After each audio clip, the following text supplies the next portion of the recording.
What's up, everyone? Welcome back to the Wildcast podcast. I'm Justin Spears here with my guy, Michael Lev. We'll be talking a lot of Arizona Wildcats football ahead of Arizona's Big 12 home opener against the Oklahoma State Cowboys this Saturday afternoon, high noon at Arizona Stadium. That game will be on TNT, True TV, and also HBO Max. And it's going to be a very warm day in Tucson, Arizona. But you know what, Lev?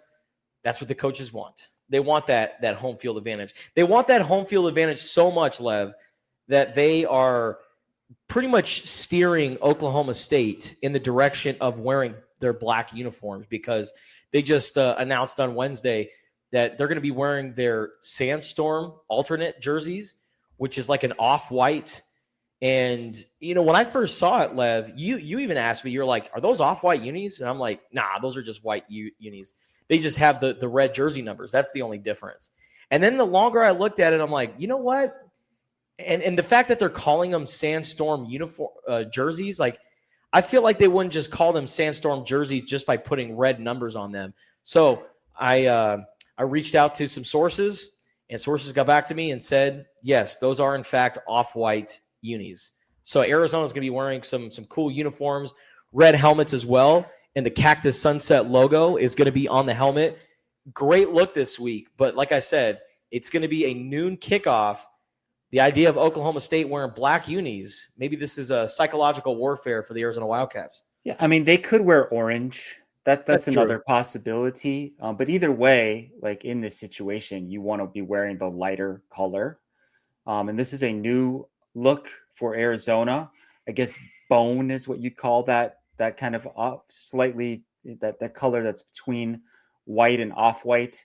The other differences are they've had that cactus logo on their helmets before, but not with the red helmet. It was the white helmet before. So that's new. And also the lettering is red instead of blue. So it's red with a faint navy outline. So I really liked what I saw. I think it's very cool. I'm a fan of, sprinkling in alternate uniforms, and especially in a situation like this where it's going to be hot, you want to be the one that's wearing white or something close to it. So yeah, new unis. I like it. I dig it, man. I'm a big fan of the uniforms they're wearing against Oklahoma State. And we're going to give our predictions for the Arizona-Oklahoma State game coming up later on in the podcast when we get our guy Jordan Hamm from Sports 360 AZ when we do our Big 12 Bonanza picks. Lots of interesting games this week. I'm super excited about this upcoming slate. But I do want to talk about the game itself, Lev, coming up here on Saturday. Just like, I mean, what have you just taken away from the coordinators and the guys and how they're looking forward to bouncing back this week against Oklahoma State? Yeah, we got like Football 101 from Seth Dagey and Danny Gonzalez the other day. A lot of, like, if you're a football nerd, if you're like really into this kind of stuff, like it was in depth. Like a lot of talk about the details, right? Things that you would never pick up on in a million years, right? Like he was talking like the first interception, for example, thrown by Noah Fafita, that play where the cornerback dropped back out of his kind of shallow zone situation. Seth Dagey said they repped it 3 times. They repped it against that exact look, and it worked every time. What was different this time? It was whoever was supposed to be in the flat, and I think it was Javen Watley, didn't get to his spot like in a timely manner. Like he hesitated a little bit. And if he's in the flat, what Seth Dagey called flat control, then maybe that corner can't sink back like he did in that situation. Danny Gonzalez was talking about those 2 plays with Tay Brown, the ones that kind of came to the right side of the offense. They were both third downs. They were both with Carson Hansen. And, they teach a technique for tackling where they do not stutter, right? They don't chop their feet. He wants you to, the way that Danny put it, gut the ball carrier. And he thought that, Tay Brown hesitated a little bit in both of those situations and broke down, and they don't want them to break down. So it's those little things. And that Danny talked a lot about muscle memory and just repping it over and over. And eventually, you just do it every time. Seth, similar with Noah Fafita, like they're not quite to the point where they're seeing everything the same. And it takes a little bit of time for that to happen. Someone, I think it was on a message board, I saw this, made a very good observation. Like Noah's in his third offense in 3 years. That's difficult for any quarterback. So I think we need to give him a little bit of grace, like give him a little time. And there's no better opponent really to kind of get right in the Big 12 than Oklahoma State with the way their defense is playing. You're muted, Justin. Damn, COVID problem. Once again. No, and I think that the game against Oklahoma State, it's the perfect bounce back game for this offense. And I think you're going to see a healthier version of Arizona's offense, meaning you're going to get a guy like Kedrick Arisino back. Kedrick Arisino, he was available last game against Iowa State, but was listed as a just in case option according to Brent Brennan. So we didn't really see him play, even though he wasn't on the availability report as questionable. He was available. And I expect Kedrick Arisino to come back into the fold this game. And getting him mixed in with Ismail Mahdi, who I don't know if you know this, Lev, but that's a top 5 rusher in the Big 12 right now. Ismail Mahdi's been putting up some impressive performances over the last couple of games. So the more that he gets, settled into Arizona's offense, and if you can add, the complementary pieces like a Kedrick Arisino and a Quincy Craig, I look for the running game to get going against Oklahoma State. But I think that this offense, there's also this period where we're trying to see all of the pieces all fit together. And in non-conference play, the receivers weren't always complete. There was like one guy was missing in this game, and then another guy was missing in the other game. We really have only seen 2 games this year where the receiver room was complete for the most part. And I think that was Weber State and then most recently against Iowa State. So I think the more game reps that these guys get, the better you will see the players like Chris Hudson and Chris Hunter. And, drop passes, that's been kind of an issue for Arizona. They've got 11 so far this year. Chris Hunter, I didn't realize how many he's got, but he's got 4 of them. And it's kind of inexcusable considering he's the leading returner, right? We always thought that Chris Hunter could be Noah Fafita's top guy in this post-T-Mac era. But like you said, Lev, this is the get-right game against an Oklahoma State team that just fired their head coach, Mike Gundy, and they're kind of in free-fall mode right now. Yeah, they also moved on from defensive coordinator Todd Grantham. They promoted Clint Bowen into that role. Doug Meacham is the interim head coach. They've lost 4 players that we know of to the transfer portal, which is kind of a downside of making an early season coaching change. If you do that before you have played your 5th game, and any player could play less than 4 games or less within a 5-game span. But if you do it early, there's that cutoff. That's pretty obvious, right? That 4-game cutoff. There are a long snapper, 2 safeties, and a defensive tackle. Now, some might argue, well, you're just losing defensive players off of the worst defense in the Big 12. Well, if those guys were deemed good enough to start, you can only imagine like the quality of their backups. Yeah. Right. So you are talking about an Oklahoma State team that is last in the league in points allowed. They are last in total defense, rushing defense, passing defense, and sacks. So not great. No, right? Not great, Bob. Not great. And they were pesky against Baylor last week. Like that was not the blowout that we all thought it was going to be, at least in terms of the score. I think it was a 17-point differential at the end of the day, and the spread was 20.5. It was, 18 points, 45-27.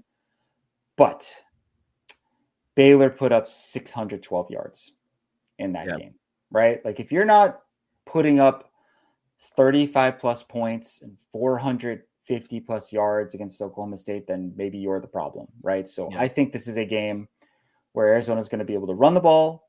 I think they're going to be able to use that to set up play action. They're going to be able to take some shots down the field. And I think you're going to see a much more efficient offensive performance against a defense that's not nearly as buttoned up as Iowa State. Yeah. Right? Like we talked about this. Iowa State's so good at just making the tackle as soon as the catch is made. Yeah. Not allowing any yards after catch. And there are not a lot of defenses that are as proficient as they are at that particular skill, and Oklahoma State is definitely not one of them. No doubt.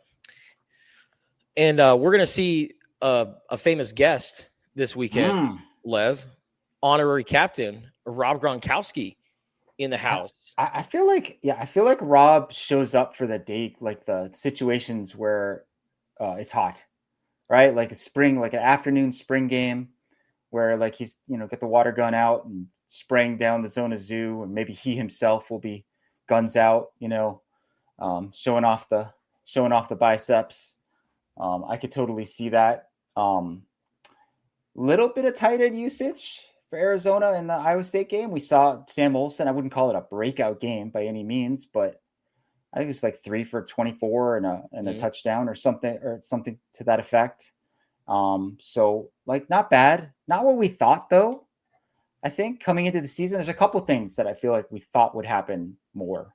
One was like more tight end usage. Another was like screen passes. Yeah.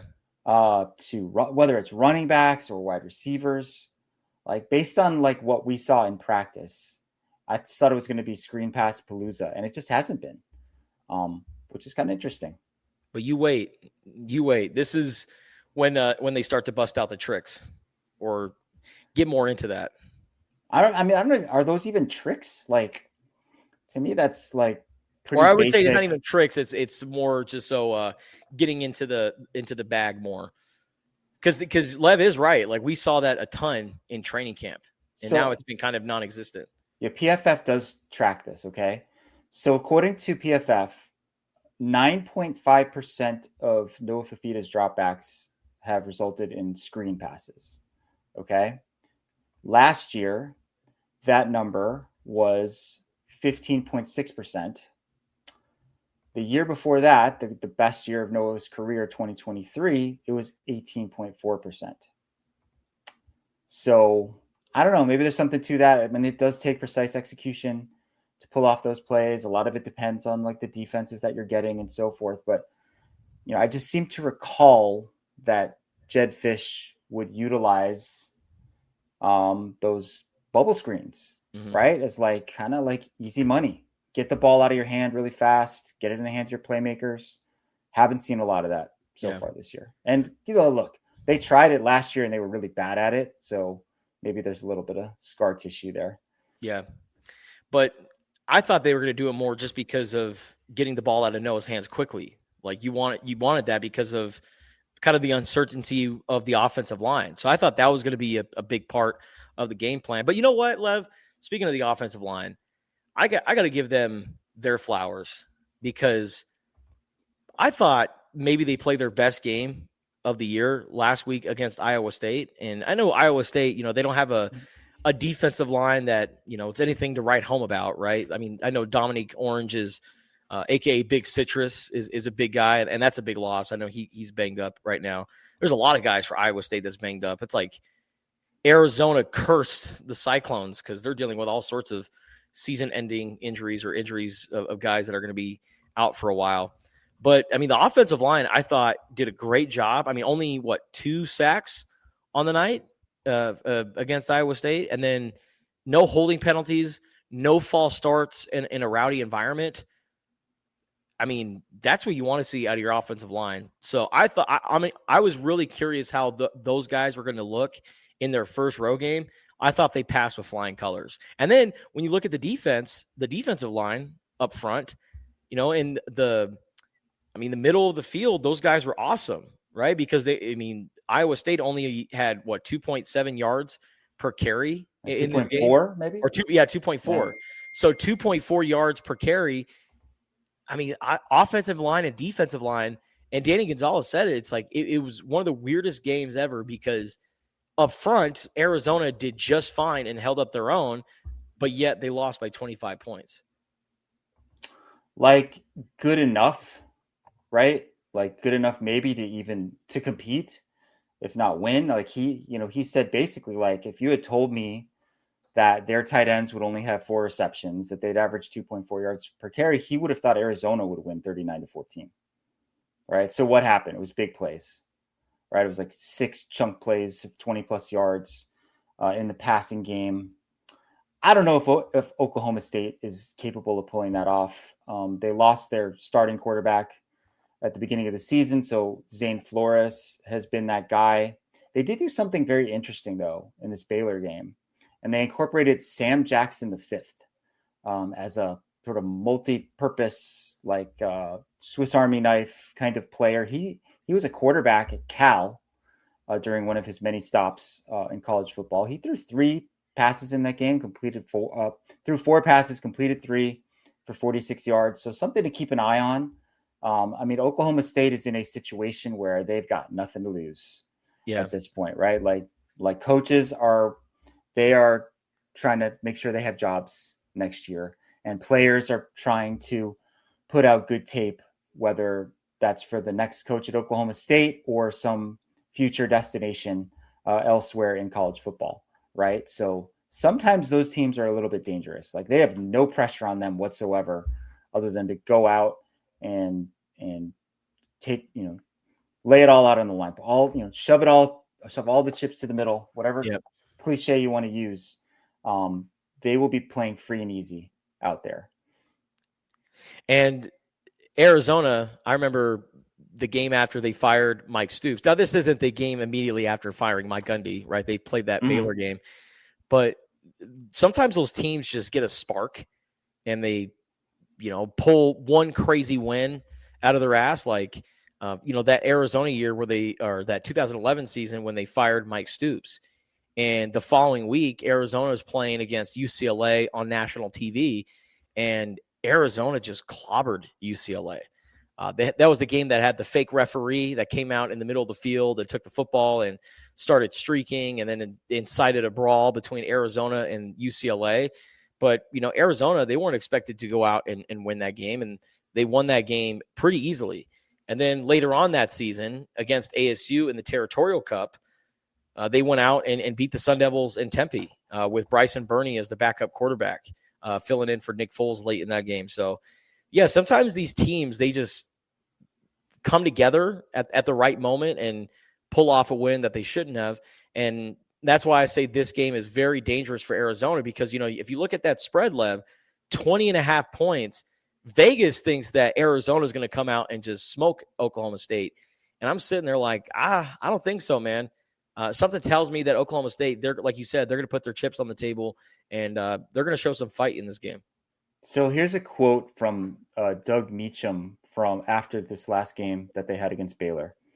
He said, "To me, they were the most excited team to play that game and had no reason to be. So it's a testament to Mike building a culture here, picking the right kind of guys that will fight through adversity and come together as a team. They were having fun. That is really what it is all about. This is just a game at the end of the day. They call it a game, so you have fun doing it." That's the right attitude, I think, to take in a situation like this. Like, hey, like you only get to do this so many times in your life, guys. Like you might as well enjoy it, even if things aren't going very well right now. I don't think Arizona is like feeling a ton of pressure on the flip side of things. Like they're in a pretty good spot, but like this is a game they are expected to win, and they're expected to win comfortably. Kind of have to win this game, and that's a little different, right? That's a little different for usual underdog Arizona. So it'll be interesting to see how they handle that. They've generally been a better team at home under Brent Brennan than on the road. So I think that will help. Last time they played an afternoon game like this, I think it was Colorado and ASU last year. Neither one of those games went very well. They got to come out and set the tone in this one early and not give the Cowboys any ideas. Yep. If you're thinking about like pulling off the upset here, no, not going to happen. We're going to get on top early. We're going to force you to play from behind. Man, afternoon game in October, it feels weird. This feels like a November Yeah, kickoff time. like it's good for us from a quality of life standpoint, since we won't be up till 4 a.m. But it's not great for the fans.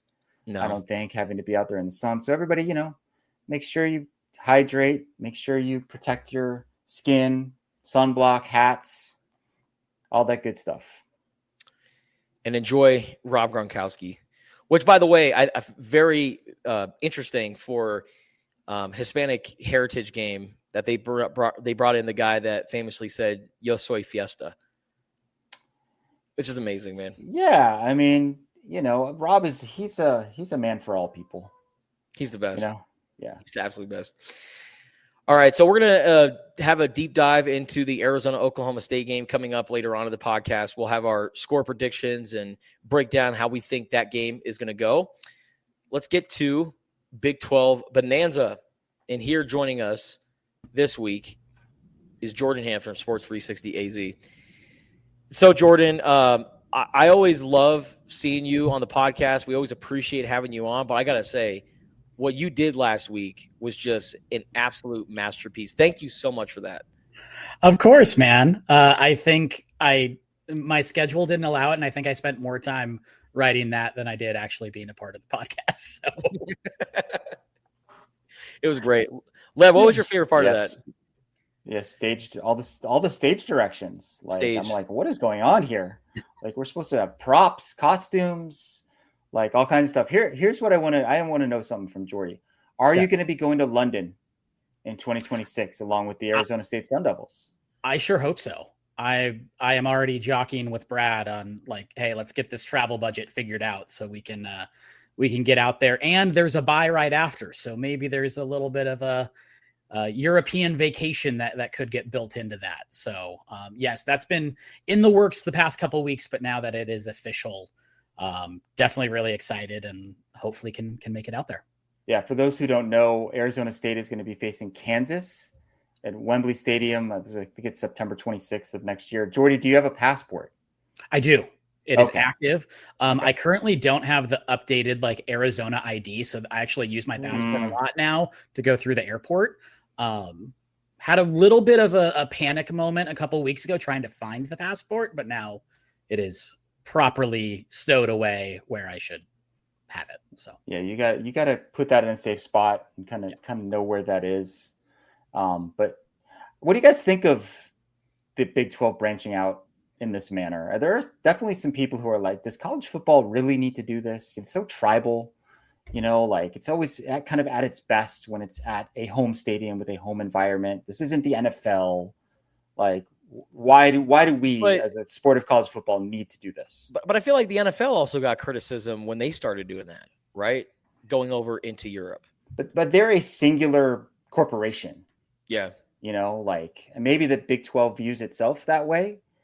I don't know. I'm sure it'll be fun for the players, to be sure. I think it's a valuable experience for them to experience a new culture in a different part of the world. I just somewhat question like what the actual benefits of it are. So I was actually just on a Zoom with Brett Yormark and the two ADs, and Yormark kind of said as much of like, hey, we want to take advantage of a marketplace right now. And if these other conferences aren't looking at doing that, like we want to kind of be first to market in a sense. And Graham Rossini has said multiple times, like, yes, they are student athletes. They are, not his words, but mine, essentially employees. But there are great cultural and life experiences that can come from this. So that was always something that has always been in the back of Graham's mind, that he loves to talk about how much of an international university Arizona State is. So anytime that they can do that. And he also kind of said, like, we kind of want to go out there and learn about the pageantry of European football. And what can we take back and apply it to our in-game experience or our game day and everything like that. So yeah, but I can totally see both sides of it. You look at Iowa State and I'm sure like, they're like, this was a great experience. We loved it. It was so good. And then you look at Kansas State where it's like, why did we go ahead and do that?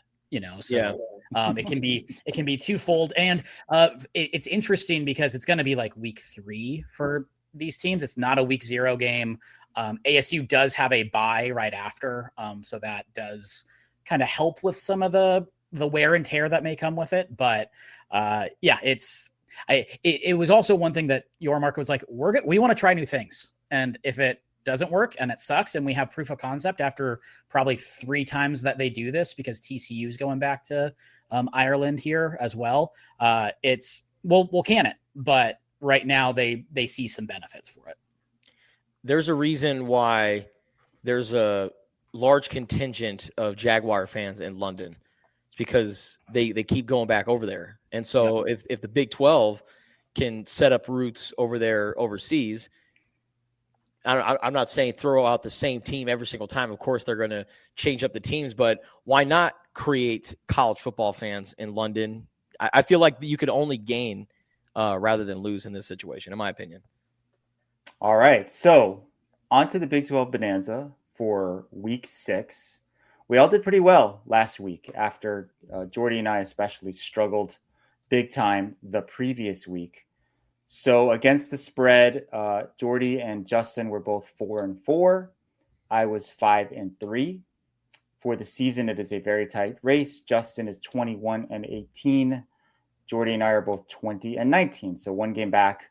Straight up last week, Jordy was 8-0. I was 7-1. Justin was 6-2. For the season, Justin in first place at 28-11. Jordy one game behind, 27-12. And I am third, 26-13. So this thing can go any number of directions, just like the Big 12 race itself. We open with a Friday game. West Virginia, man, their schedule is tough. Yeah. Coming off getting rocked at home by Utah, they are visiting BYU. This game is at 7:30 p.m. on ESPN. And the West Virginia Mountaineers are banged up right now. They're getting 19.5 points in Provo. BYU, they didn't dominate Colorado last week. It was one of those games I said they controlled the game, but they didn't dominate. But still, again, Bear Bachmeier, 19 for 27, 179 yards, 2 touchdowns, no picks. For the season, true freshman quarterback who's played 2 road games, has 6 touchdowns and no interceptions. So I think that's a very encouraging sign. BYU also has the number 1 rushing attack in the Big 12. Meanwhile, over on the West Virginia side, Nico Marchiol, their quarterback, is out for multiple weeks with this foot issue. They've got like 4 quarterbacks that they might play in this game. This feels to me, Justin, like U of A 2016 for Rich Rod, where they had so many injuries, so many like quarterback, running back injuries. They had to move Samaje Grant, to running back at one point in time. So I think this is shaping up as kind of a year from hell for West Virginia. And maybe the best time to have it is in year 1. So I'm going to take BYU. I'm going to lay the 19.5 points. Well, it's funny that 2016 season, that was the last time that Rich Rodriguez played against BYU. And I think that was your first regular season game on the beat. Is that correct, Lev? That's a good call. Up in Glendale? That is correct. Yeah. Yes. And BYU won that game. It was a close game. And they had a kicker who I swear to God, he was at BYU for like 12 years. I'm gonna look up that name while we're talking here. A guy being at BYU for 12 years, that is an evergreen statement, man. I feel like they have a lot of players who are there for a while. But another part about that season that's so unique, that's a very interesting comparison, Lev, is that season was defined not by their terrible 3-9 record. It was defined by that one win over ASU to end that season. A win over a rivalry or a win over a rival opponent. It's kind of like this year with West Virginia. Their big win was the backyard brawl. And then this year is pretty much just like Lev said, the season from hell. I look at it like this. BYU's rushing attack is so damn good. They had 208 yards on the ground last game. I think BYU is just going to bully them and is just going to run down West Virginia's throat. So give me BYU to win and cover. Yeah, I actually just confirmed Nico Marchiol medically redshirting this year and anticipated to transfer at the end of this year. So he is perhaps his days at West Virginia are behind him, at least his on-field days for now. But yeah, BYU is just like steady Eddie in this conference. Like you kind of know what you're going to get. They're going to play well. I feel like when they're a far superior team or far superior roster, they don't really play down to the competition. So I feel like they're just going to take care of business, 3-score win. And so I will take BYU against the spread and straight up. All right. So that kicker for BYU was Jake Oldroyd. Oh, yes. And he was a true freshman in 2016. Then he went on a 2-year mission. Then he played 4 full seasons after that. So his first year was 2016 and his last year was 2022, which, nowadays isn't that unusual since there are all these exceptions and things have changed with junior college eligibility and all that. But to be at one school and start your career in 2016 and end it in 2022 is, I don't know, it's kind of funny. It's crazy.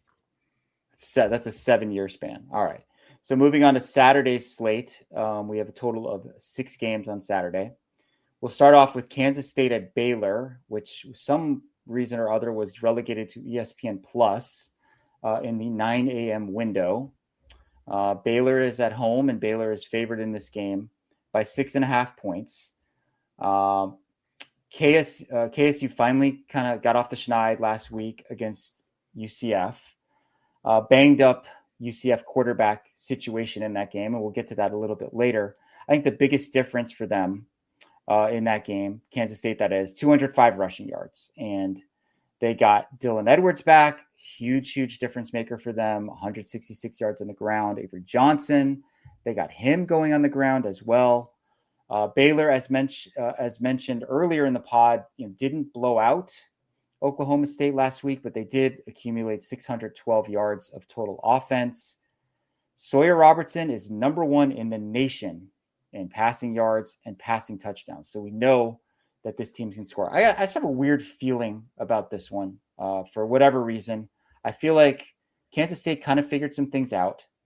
I feel like they're still the same team basically that we all thought was going to be a contender at the beginning of the year in the Big 12. So I'm actually going to take the Wildcats of Manhattan to win this game outright at Baylor. Wow. Man. So what was the spread again? 6.5. Baylor minus 6.5. Yes, sir. Yeah, I'll take Baylor by a touchdown. Just because Baylor has the number 1 quarterback, or as far as stats wise, the top passer in the country, most touchdowns.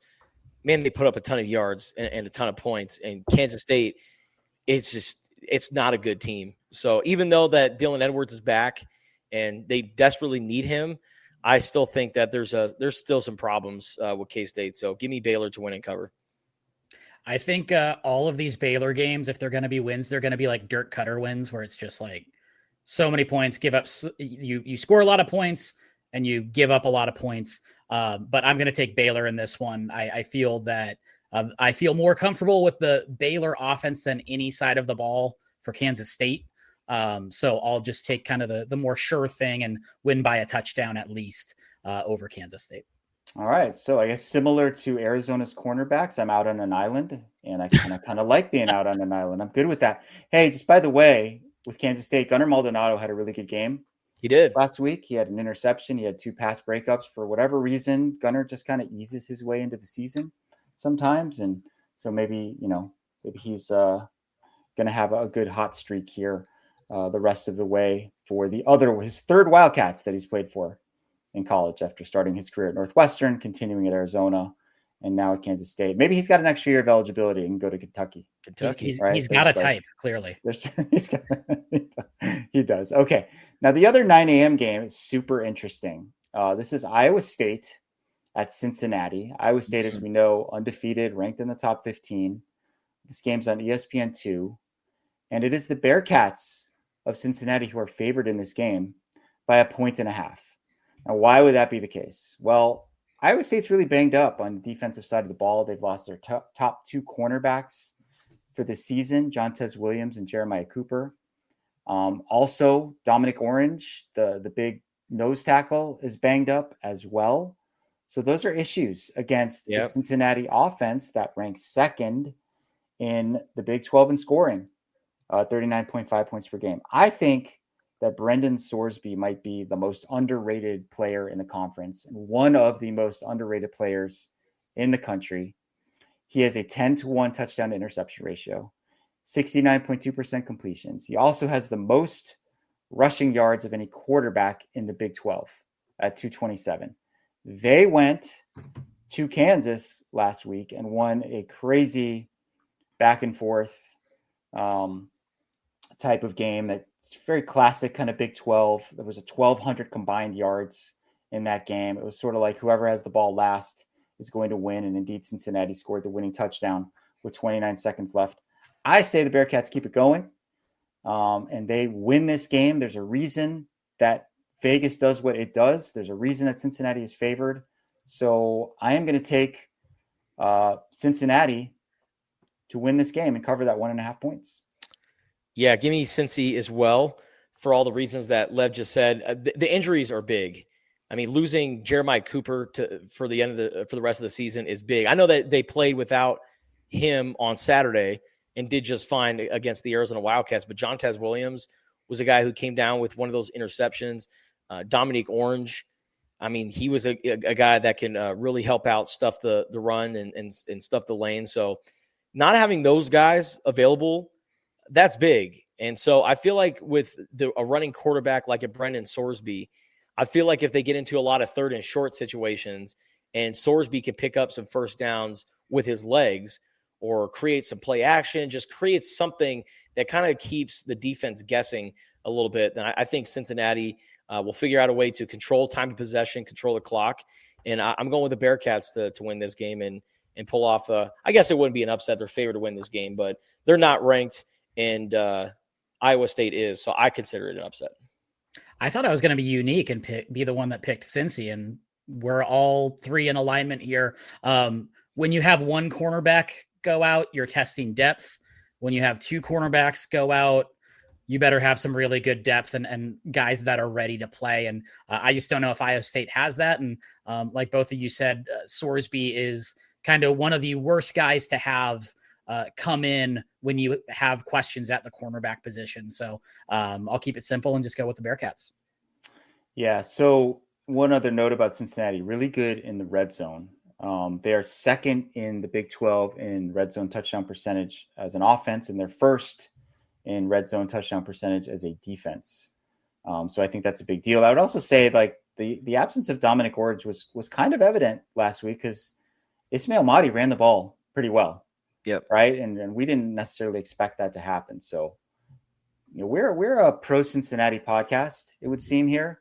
We are all taking the Bearcats. We all took Cincinnati with the points last week as well. You guys actually had them winning Kansas. So well done. All right, moving on. Arizona and Oklahoma State. That's a noon game. We will skip that one for now because we want to have that one go last. Moving on to Texas Tech at Houston. This game is at 4:00 our time.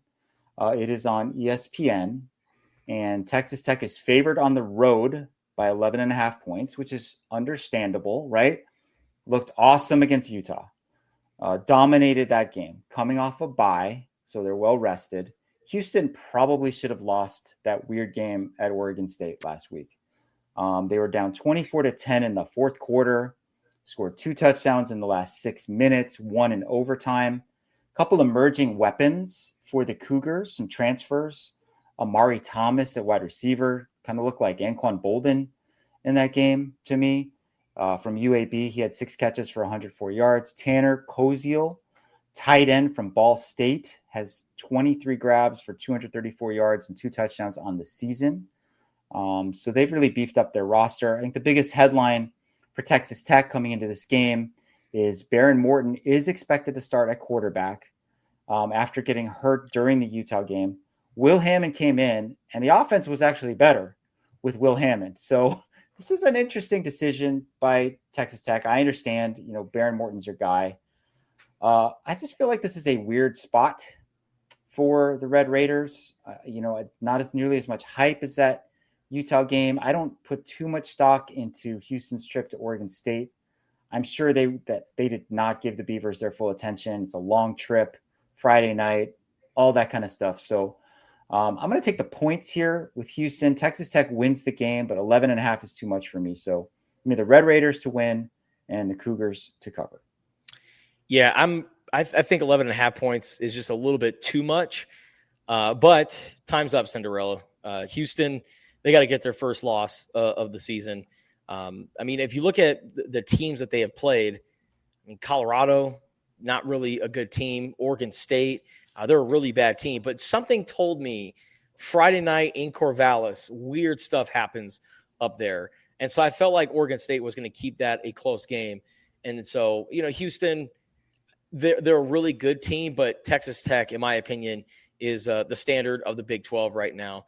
And I think Texas Tech is going to win this game, but I think Houston will keep it within 10. I'm going to go. We got Texas Tech fresh off a bye. Again, Houston struggled against Oregon State. That's where you started to just see the cracks a little bit. So I think Texas Tech just out physicals Houston, and they win by 2 touchdowns. So I will take them against the spread. All right, moving into the 4:30 p.m. window, we've got Colorado at TCU. This game is on Fox, and the Horned Frogs are at home. They are giving 13.5 points to the Buffaloes. Colorado kind of showing some signs of life a little bit. Like I said earlier, that game against BYU was much more competitive than I think we all thought it was going to be. Colorado actually had more rushing yards than passing yards in that game. They had more rushing attempts than passing attempts. So maybe they're kind of trying to change what their identity is on offense a little bit. I think that's a good plan of attack against TCU. I was not able to see that game on Friday night against Arizona State. I was at a high school game. Jordy, you were there. Mm-hmm. Tell us about TCU and how they were, kind of in control of that game until they weren't. Yeah, they, the receivers are as advertised between McAllister and Dwyer.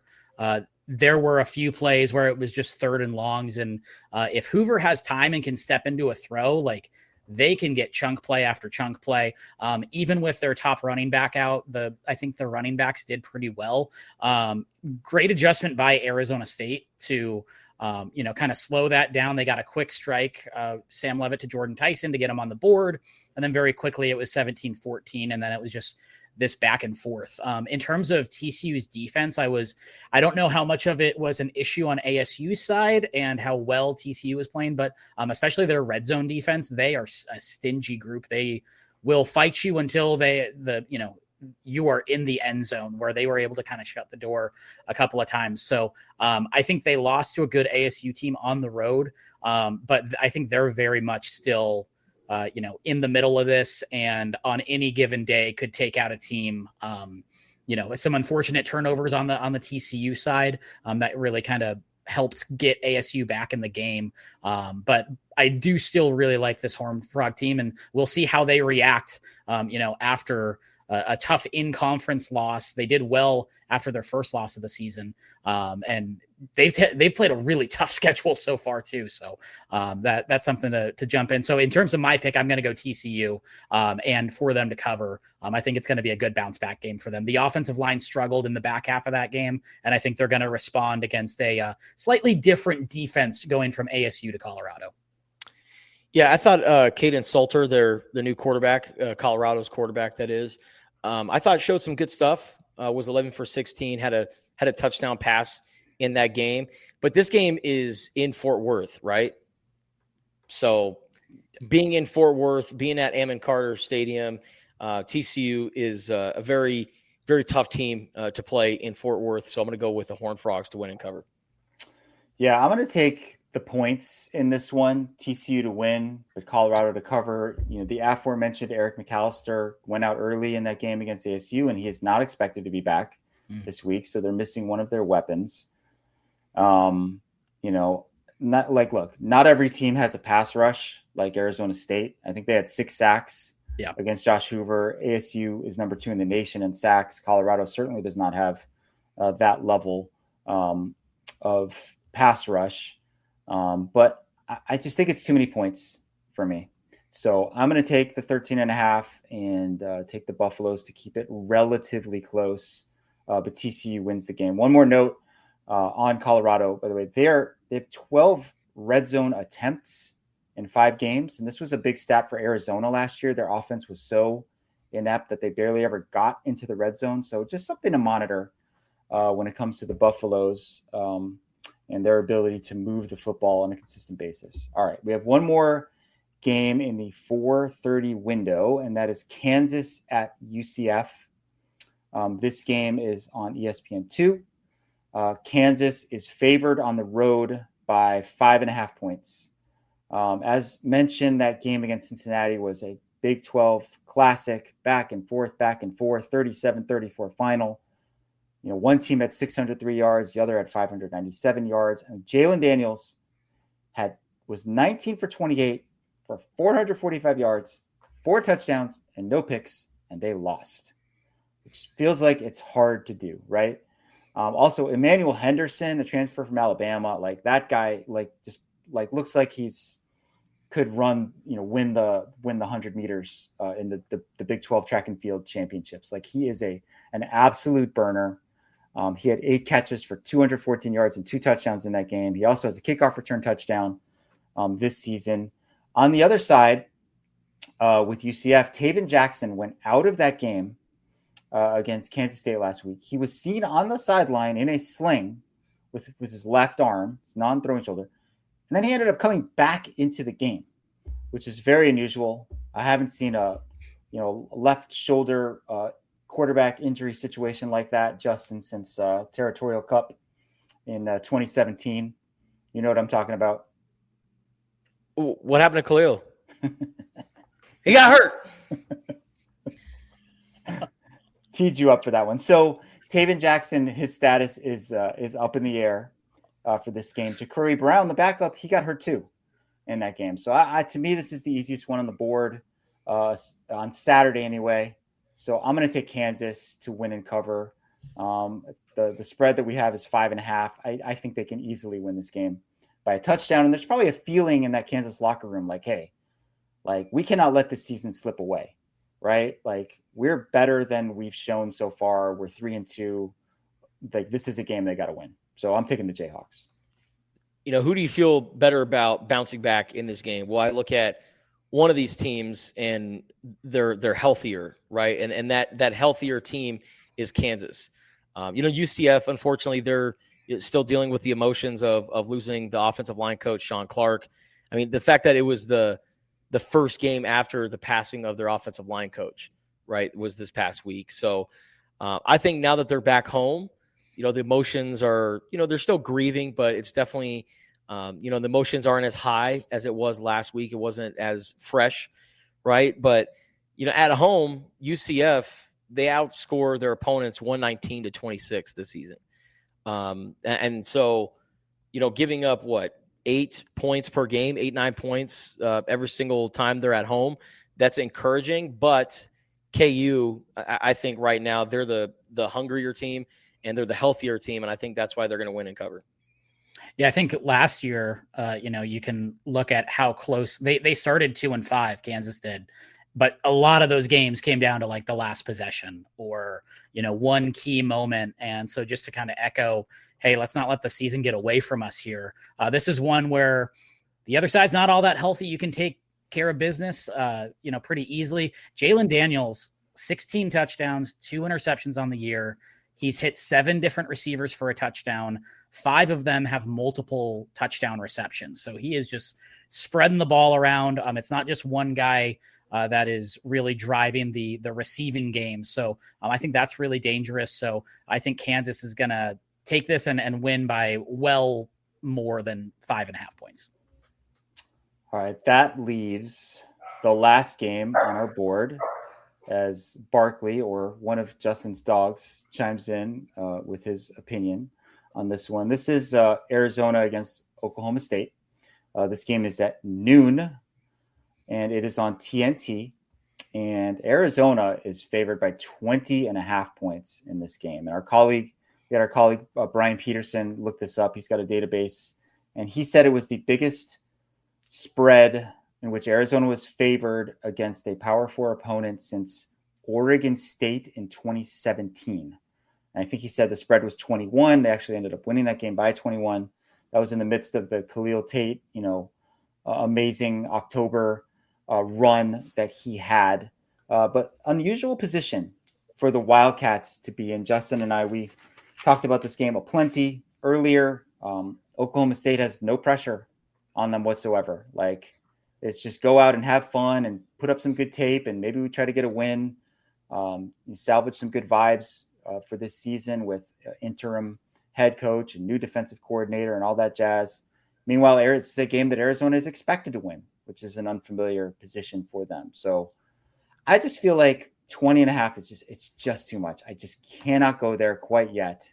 So I'll take Arizona to win. I'll take Oklahoma State to cover. I mean, if the final score is 40-21, that's a win on both sides. And I could easily see that being the final score of this game. Yeah, I think Oklahoma State is just a bad football team right now, but they did show some fight last week against Baylor. And that's why I'm so reluctant to say that Arizona is going to cover that 20.5 point spread. But with that being said, when, Arizona wanted to have, I guess, a better passing performance out of Noah Fafita, right? In the first game against Hawaii, there were some issues in that game. And then what happened right after that? Noah Fafita went out and put up 5 touchdowns and no interceptions and had a really impressive passing performance. I feel like with Seth Dagey and Noah getting back into the lab this week, I think you're going to see a really good version of Noah Fafita. One where, he finds the guys on the checkdowns and finds all the open receivers rather than doing this left, right thing that Seth Dagey was referring to earlier. So I think that Noah Fafita is going to have a bounce back game. Also, Oklahoma State, they've got one of the worst defenses and worst rushing defenses in the Big 12. So I think with Kedrick Reesino coming back, Ismail Mahdi being there, and Quincy Craig, I think this is going to be a great game for the running backs collectively. I think maybe we could see Arizona getting 2 running backs nearing 100 rushing yards on the day, which I think is very possible. So in honor of Mike Gundy, he's a man, he's 40. I'm going to go with Arizona to put up at least 40 points, and I've got them winning 42-21, just barely covering that spread. I went back and forth on this one a lot, mainly because when I first look at it, I'm like, this feels like a 17-point Arizona win. And then you start factoring in the midseason transfers and guys dropping, and how could that affect it? But I'm just going to trust my gut here. 20.5 is a big number. I think that this is a comfortable win. Arizona's in control pretty much for the entire time, but they don't quite eclipse that 21 points. So I'm going to take Oklahoma State against the spread, but Arizona gets a very comfortable, almost uneventful win where it's like, yes, this is what we all expected. Here's the W. Let's look ahead to BYU. What do we think the actual attendance is going to be at this game? And what do we think the announced attendance is going to be for this game? Ooh, we'll see. If Oklahoma State was good, I would say they're going to bring a lot of people from Oklahoma to Tucson, Arizona. And by the way, the last time they played against each other, Oklahoma State came out here in 2012. Arizona won that game. That was Rich Rodriguez's first year as a head coach of the Wildcats. So I don't know, just because Oklahoma State's bad, I feel like their fans aren't really going to travel, so they won't have a lot of people here. And so I don't know, with the noon kickoff, and I also think, people in Tucson, they take kids to go play youth football and play youth sports. You do a lot of stuff in Tucson, Arizona on a Saturday morning / Saturday afternoon. So I think announced attendance will be kind of in that 40,000 range, but I think actual butts and seats, it'll be probably closer to 34 or 35. Yeah, I'm so bad at you could tell me a football section is 2,000 people or it's 200 people, and I'll be like, cool, that sounds good. But yeah, I feel like this is going to be one where maybe the athletic department is like, hey, any elementary schools want to come on through? Anybody, we just need to get some, stay till halftime. One of those. I don't think it's going to be the most electric environments, just given the time. And like you said, Justin, there's a lot juggling on a Saturday midday. But I think that, the diehards will certainly show up. And I think the ones that are in the shade are way more likely to show up and, watch this game. And, there is also something to be said about going and seeing your team win and just take care of business. Like, is it the best game? No, but you're probably going to walk away happy. So, why not? Yeah, I think the announced attendance will be around 40 and the actual will be around 30. One last thing for you guys. Stanford just announced that they're going to have a General Luck bobblehead giveaway. Stop it. For their game against Notre Dame on November 29th. And they did a whole video where he's like writing a letter, my dearest mother, with like candles and stuff. So, I mean, that is going to be like the hottest bobblehead out there. Tremendous idea. I love that they are leaning into this bit. That is one of those just like weird Twitter things that popped up and became super popular. But general manager Andrew Luck is going to be General Andrew Luck officially in bobblehead form for the game on November 29th. That is incredible. I love how these things like become bigger things. Like you said, like the General Luck, wasn't that just a Twitter account? Yes, Yeah. It is. Yeah. Yes. I even have that on, I put that on alerts because I enjoy them so much. If they rarely miss. Yeah. And hey, Territorial Cup is on the 28th. So we could take a little field trip up to, is it at Stanford or Notre Dame this year? It's at Stanford and there's 20,000 of them. So you'd have to be, you might have to wait in line. Yeah. Which just doesn't happen very often for a Stanford football game. But right.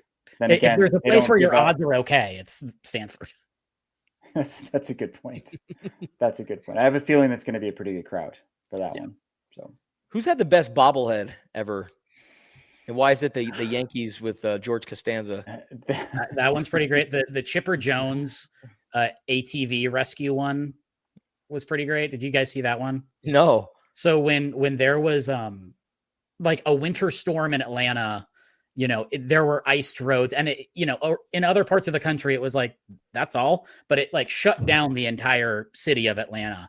So I forgot who was out. It was an Atlanta Braves player, but he was talking to Chipper Jones. Chipper Jones hopped on an ATV and just went and like rescued him and brought him back to his house. He was like right down the road from Chipper's place. So they had a Chipper Jones ATV bobblehead. And then the other one I can think of is the Trevor Bauer drone that like sliced his finger. Do you remember that? No. He missed some time because he was playing around with a drone. It sliced his finger. So I think it was either the minor league team or like a rival team as a shot to Trevor Bauer made a like almost bloody hand drone bobblehead of Trevor Bauer. It's amazing. So I have somewhere in my house, I have an Ed Oliver bobblehead where he's on a horse. He's like a big horseman, big horse guy. And I also have here, you guys just you talk while I get this one. Yeah. Jay, you have any bobbleheads around the place? I have Dusty the Roadrunner, the Tucson Roadrunners bobblehead. I'm trying to think what do I have. All right. So this here is Ty France of the formerly, I don't know if he's still with the Seattle Mariners. You can see the French flag there at the bottom. But what is he holding? Not a bat, but a baguette. A baguette For Ty France. So that's a amazing. good one too. That's amazing. I do have when Jake Lamb was on the Diamondbacks and they were doing their big all-star push, they brought like baby lambs to the Chase Field one day, and then they made a bobblehead out of it of like him petting. So there's a lamb and a lamb bobblehead. It's around here somewhere. It might even be in here. Sometimes the simplest jokes are the best. Yes. Yeah. I love this boom of bobbleheads over the years. It's been really, really interesting. I still like, I'm not a Yankees guy, but the George Costanza bobbleheads that they do on a yearly basis, it's the best. All right. Maybe there will be a bobblehead night for the Arizona Wildcats one of these days. Didn't they have a Gronk bobblehead night back in the day? And I don't even think he showed up for that. This would have been a good day to do it, right? since he's going to Yeah. be there. Hey, Jordy, are you going to be there Saturday? I will. Oh, Yeah. very nice. Yeah. So I'm making the trip down. I think they should make a Chuck Cecil like tackling dummy bobblehead where he like current Chuck Cecil launches into the tackling dummy like he does these days at age 60. Maybe like blood trickling down his nose or something. Yeah, or like that. headbutt. That's what it should be. He goes back and forth, but he's up against a player's helmet.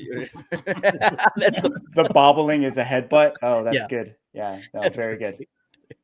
All right. Go ahead.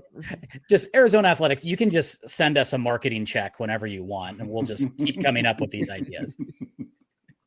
Arizona taking on Oklahoma State. You can watch that on TNT, True TV, also HBO Max. Kickoff is at noon on Saturday. We'll have all the coverage on Tucson.com and the Wildcaster mobile app. Jordan Hamm from Sports 360 AZ. We always appreciate you, brother. Thank you for joining us this week. Absolutely. Appreciate you guys. All right. Like I said, find all of our coverage, Tucson.com, the Wildcaster mobile app, and also don't forget to subscribe, rate, and comment the Wildcast on Apple and Spotify.